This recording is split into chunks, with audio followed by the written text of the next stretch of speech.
दोस्तों, पैसों को सही तरीके से मैनेज करना एक आर्ट है और इस आर्ट का होना आपकी स्मार्टनेस या इंटेलिजेंस पर डिपेंड नहीं करता, बल्कि पैसों के साथ आपका रिलेशन और बिहेवियर कैसा है इस बात पर डिपेंड करता है। क्योंकि ये तो आपने भी अक्सर देखा होगा कि लाख गुना जीनियस होने के बाद भी एक आदमी अपना सारा पैसा गवा देता है, वहीं दूसरी ओर एक अनपढ़ आदमी जिसने कभी स्कूल या कॉलेज भी नहीं देखा हो वो शहर या देश का सबसे अमीर इंसान बन जाता है।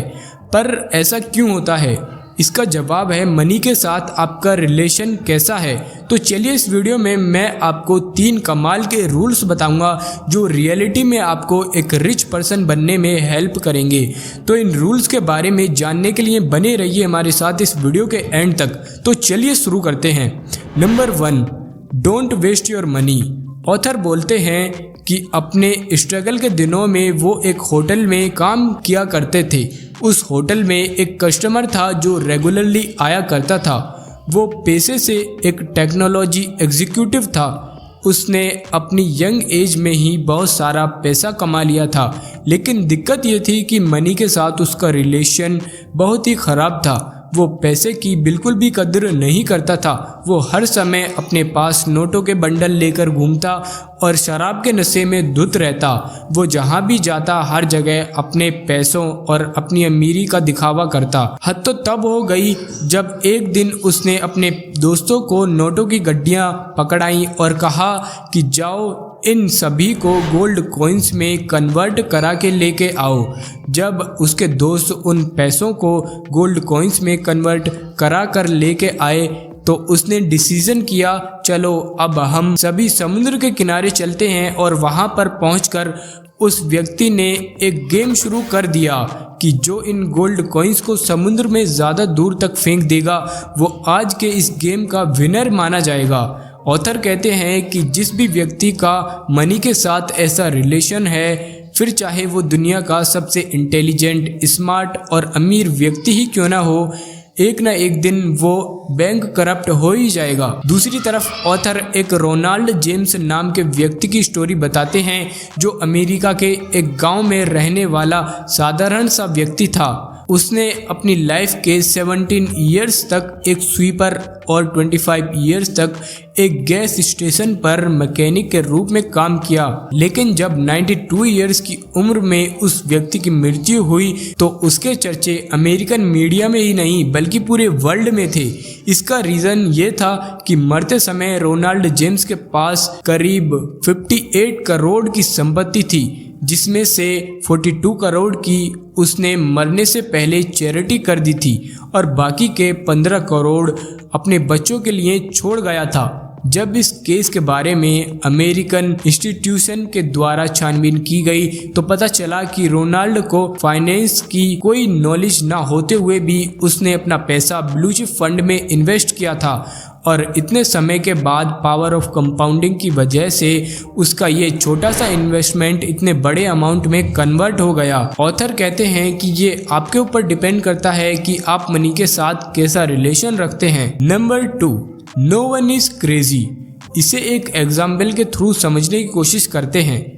क्या आपको पता है कि इंडिया में ही नहीं बल्कि अमेरिका में भी आज भी ऐसे लोग हैं जो बहुत ही कम पैसे कमाते हैं और अपने सारे पैसे लॉटरी खरीदने में खर्च कर देते हैं क्योंकि उनका सपना है एक दिन उन्हें अमीर बनना है। अब ये चीज़ आपको सुनने में बहुत ही अजीब लग सकती है, लेकिन अब आप में से कुछ लोग तो ये भी सोच रहे होंगे कि ये कैसे पागल लोग हैं, उस पैसे से अपनी ज़रूरत की चीज़ों को ना खरीद कर लॉटरी टिकट को खरीद रहे हैं और अमीर बनने का ख्वाब देख रहे हैं। लेकिन यदि बात उनके पर्सपेक्टिव की जाए, इन लॉटरी टिकट्स को खरीदने वाले लोगों का कहना है उनकी ईयरली इनकम इतनी लो है कि उसमें वे अपनी डेली यूज़ की चीज़ें तक नहीं खरीद पाते।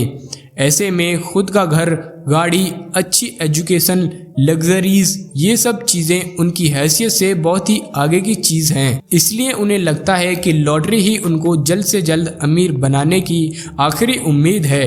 कहते हैं कि इस दुनिया में जितने भी लोग हैं, फिर चाहे वो गरीब हो, मिडिल क्लास हो या फिर सबसे अमीर व्यक्ति हो, कोई भी अपने फाइनेंशियल डिसीजन एक्सेल सीट में या एनालिसिस करते हुए नहीं लेता। सारे ही लोग अपने डिसीजन उस टाइम की सिचुएशन और इमोशन से प्रभावित होकर ही लेते हैं। ऐसा ज़रूर हो सकता है कि उस समय जो डिसीज़न आपने लिया हो वो मुझे गलत लगे और जो डिसीजन उस समय मैंने लिया हो वो आपको गलत लगे, लेकिन किसी की भी फाइनेंशियल ग्रोथ एंड सक्सेस इस बात पर डिपेंड करेगी कि हम अपनी सिचुएशन और इमोशंस के ऊपर कंट्रोल रखते हुए अपने पैसों को कितना यूजफुल बना पाए और उसे कितनी हद तक मैनेज कर पाए। नंबर 3, नेवर इनफ, यानी कि अपनी इच्छाओं को बढ़ाते रहना और कम में ही सेटिस्फाई ना होना बहुत ही अच्छी बात है, लेकिन साथ ही साथ एक लिमिट को डिसाइड करना भी बहुत ज़रूरी है, क्योंकि मनी के साथ प्रॉब्लम ये है कि अगर आप हर समय उसके बारे में ही सोचना शुरू कर देंगे और हमेशा उसे ग्रो करने का तरीका ढूंढने लगोगे तो कब आपका डिज़ायर एक लालच में कन्वर्ट हो जाएगा ये आपको पता भी नहीं चलेगा। और साथ ही साथ ये चीज़ आपकी मेंटल हेल्थ पर भी नेगेटिव असर डालना शुरू कर देगी। ऑथर इस लेसन को और अच्छे तरीके से समझाने के लिए कोलकाता में रहने वाले एक रजत गुप्ता की लाइफ का एग्जाम्पल लेते हैं। वो कहते हैं कि रजत बचपन से ही अनाथ थे, लेकिन इसके बावजूद भी उन्होंने 40 की उम्र में ही एक बड़ी कंपनी में CEO का पद प्राप्त किया।